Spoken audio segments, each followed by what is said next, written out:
مصطفیٰ، کون پڑھ جائے ذرا، آمد مصطفیٰ، آمد مصطفیٰ۔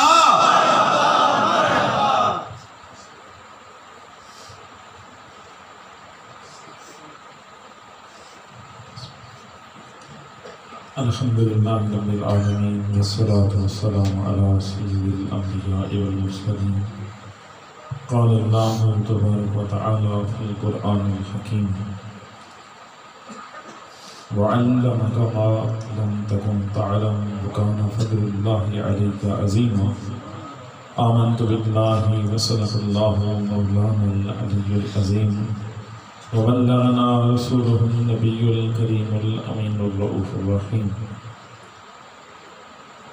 بندہ پروردگارم امت احمد نبی، دوستدار چاریارم تابع اولاد علی، مذہب حنفیہ دارم ملت حضرت خلیل، خاک پائے غوث اعظم زیر سایہ ہر ولی۔ ان اللہ وملائکتہ یصلون علی النبی یا ایھا الذین آمنوا صلوا علیہ وسلموا تسلیما۔ اللہم صل علی سیدنا مولانا محمد النبی الأمی وعلی آلہ وصحبہ وبارک وسلم۔ تمام آباب محبت سے پڑھیں الصلاۃ والسلام علیک یا سیدی یا رسول اللہ وعلى آلك وأصحابك يا سيدي يا حبيب الله۔ الصلاة والسلام عليك يا سيدي يا رحمة للعالمين وعلى آلك وأصحابك يا سيدي يا شفيع المذنبين۔ اللہ تبارک و تعالی نے قرآن حکیم کے اندر ارشاد فرمایا وعلمك ما لم تكن تعلم، اور اللہ تبارک و تعالی نے آپ کو وہ تمام عطا فرما دیا جو آپ نہ جانتے تھے۔ وَكَانَ فَضْلُ اللَّهِ عَلَيْكَ عَظِيمًا، اور یہ اللہ کا آپ پر ایک بہت بڑا فضل ہے۔ سب سے پہلے عقیدہ علم غیب سماعت فرما لیں۔ حضور صلی اللہ تعالیٰ علیہ وآلہ وسلم آپ کے علم غیب کے بارے میں ہمارا عقیدہ یہ ہے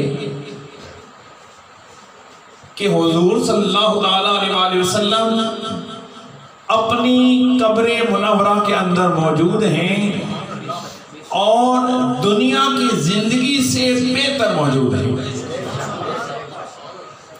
حضور صلی اللہ تعالیٰ علیہ وآلہ وسلم اپنی قبر منورہ کے اندر موجود ہیں اور دنیا کی زندگی سے بہتر موجود ہیں۔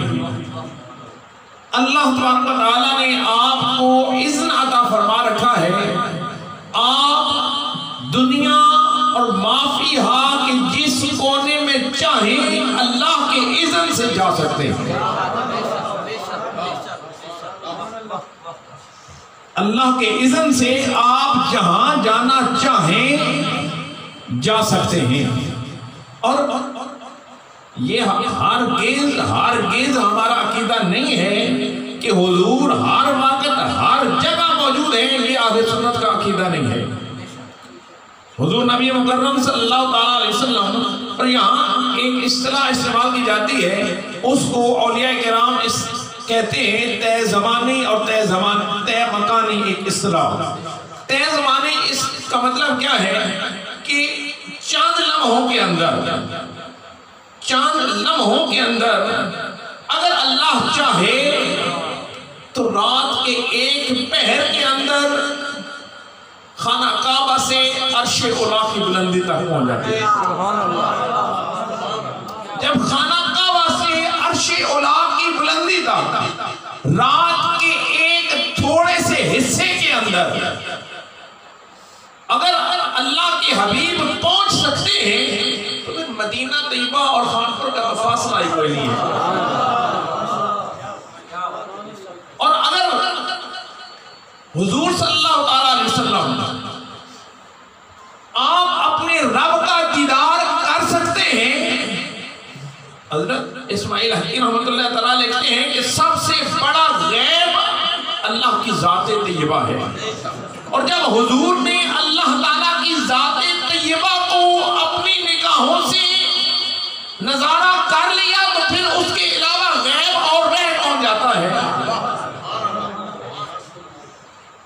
یہ عقیدہ اور آقا کریم صلی اللہ تعالیٰ علیہ وسلم، اللہ تعالیٰ نے ارشاد فرمایا اللہ نے آپ کو وہ تمام عطا فرما دیا جو آپ نہیں جانتے تھے۔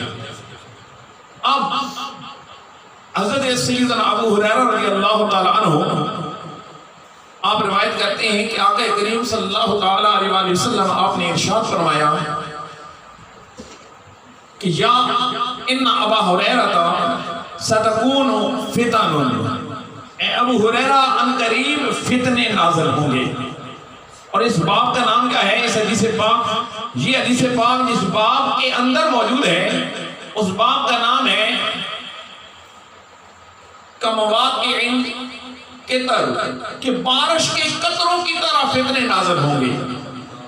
اور آج ہم فتنے نازل ہوتے دیکھ رہے ہیں، ان میں سے ایک فتنہ آپ خود، کہ یہاں وہ بندہ جو سالوں مسجد نہیں گیا، وہ شخص جو سالوں مسجد نہیں گیا، وہ شخص جو آقا کریم صلی اللہ تعالیٰ علیہ وسلم سے 1400 سال کی مسافت پر ہے، وہ شخص جسے وضو کے فرائض کا علم نہیں ہے، جسے غسل کا طریقہ نہیں ہے، وہ کہتا ہے کہ میری محبت امام حسین سے ابو بکر سے زیادہ ہے۔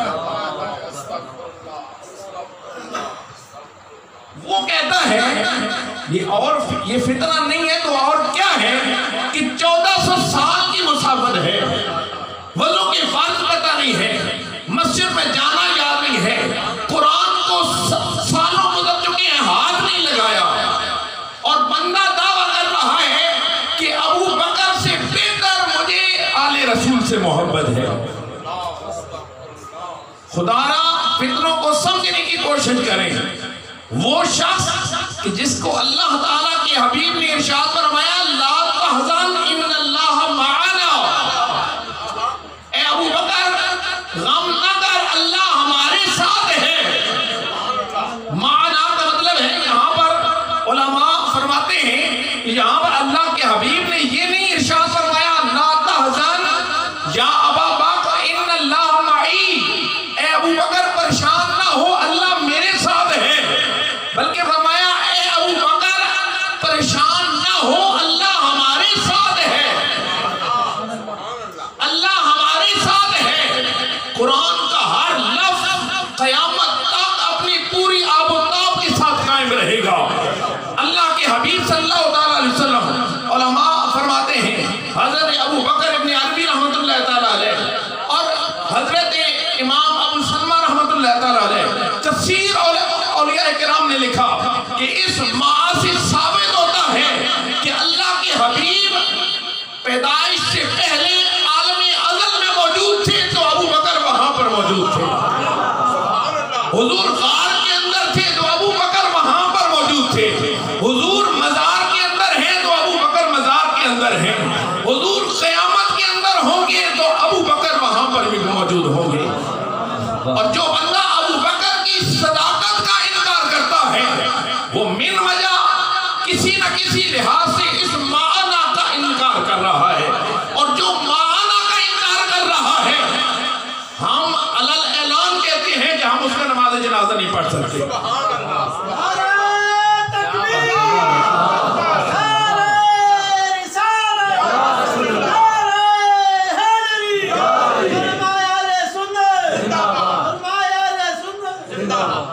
میں آپ کو بالکل یہ ہمارا اہل سنت و جماعت کا متفق علیہ عقیدہ ہے، کسی کے ساتھ ہماری کوئی ذاتی رنجش نہیں ہے۔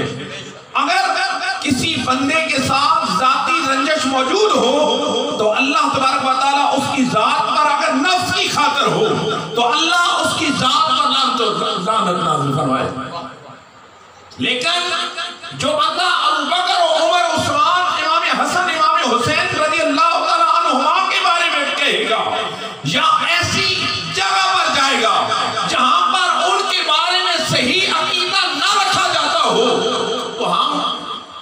بات سے قاصر ہیں. کوئی بندہ ہم سے پھر یہ توقع نہ رکھے کہ پھر نرمی کا مظاہرہ ہوگا, یہ بات ہوگی یا وہ بات ہوگی. ہمارا وہ عقیدہ ہے جو حضرت سیدنا شیخ عبد القادر جیلانی رضی اللہ تعالیٰ عنہ تفسیر جیلانی کے اندر فرما گئے. ہمارا وہ عقیدہ ہے جو امام شہاب الدین سہروردی رحمۃ اللہ تعالیٰ علیہ فرما گئے. ہمارا وہ عقیدہ ہے جو حضرت خواجہ غریب نواز رحمۃ اللہ تعالیٰ علیہ فرما گئے. ہمارا وہ عقیدہ ہے جو حضرت خواجہ حسن بصری رحمۃ اللہ تعالیٰ علیہ فرما گئے. ہمارا وہ عقیدہ ہے جو سیدنا امام زین العابدین رضی اللہ تعالیٰ عنہ کا عقیدہ ہے. وہ شخصیت ہی تھے, ان سے پوچھا گیا کہ اے زین العابدین, آپ ابو بکر کے بارے میں کیا کہتے ہیں؟ امام زین العابدین رضی اللہ تعالیٰ عنہ, بلکہ امام محمد باقر رضی اللہ تعالیٰ عنہ, ان سے کہا گیا کہ آپ ابو بکر کے بارے میں کیا کہتے ہیں؟ تو انہوں نے فرمایا چپ ہو جاؤ, ابو بکر تو میرے دوہرے دادا ہیں. ابو بکر کا میرے والدہ اور والد دونوں کی طرف سے میرا شجرہ ابو بکر تک جاتا ہے. تم ابو بکر کے بارے میں پوچھ رہے ہو. فرمایا کہ اور آقا سیدنا کریم صلی اللہ علیہ وسلم بات فتنوں کی ہو رہی ہے. اسی باب الفتن کے اندر ایک حدیث پاک روایت کی گئی, اپنے سے خود سوال پوچھنا سیکھیں. میں اپنے آپ سے سوال کرتا ہوں, آپ اپنے آپ سے سوال کریں. یہ جو ہم بیان کر رہے ہیں, یہ سن رہے ہیں, یہ رائگاں نہیں ہے.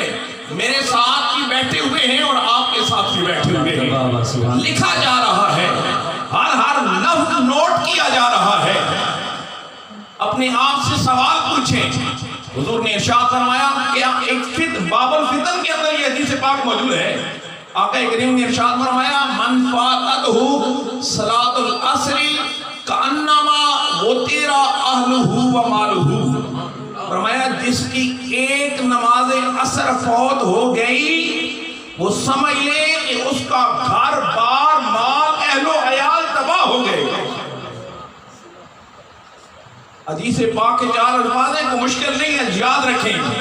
رات جب ہم چرپائی پر جائیں تو اپنے آپ سے سوال کریں کہ کیا میرے آج شام جو عصر کی نماز کا وقت تھا اس میں میرے اہل و عیال تباہ ہوئے یا آباد ہوئے؟ میرے اہل و عیال برباد ہوئے؟ اگر نماز عصر کے وقت میری پیشانی کو جھکنے کی توفیق نہیں ہوئی تو پھر اللہ کے حبیب نے فرما دیا کہ تباہ و برباد ہو گئے, تو بندہ تباہ و برباد ہو چکا ہے.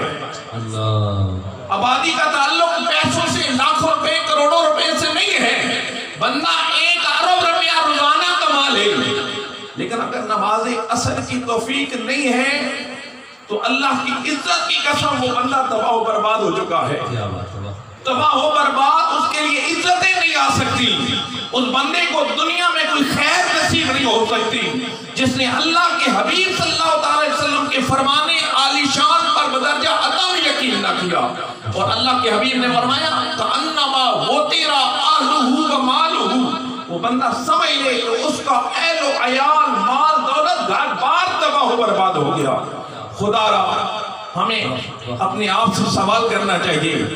اور آقا کریم صلی اللہ علیہ وسلم آپ نے ارشاد فرمایا, یہ کتنی کرم نوازی ہے اللہ کے حبیب کے صدقہ سے کہ حضور نے فرمایا کہ جو بندہ عشاء کی نماز پڑھتا ہے, فجر کی نماز کا ارادہ کر کے سو جاتا ہے, تو اللہ تعالیٰ اپنے کرم سے اس بندے کو پوری رات عبادت کا ثواب عطا فرما دیتا ہے.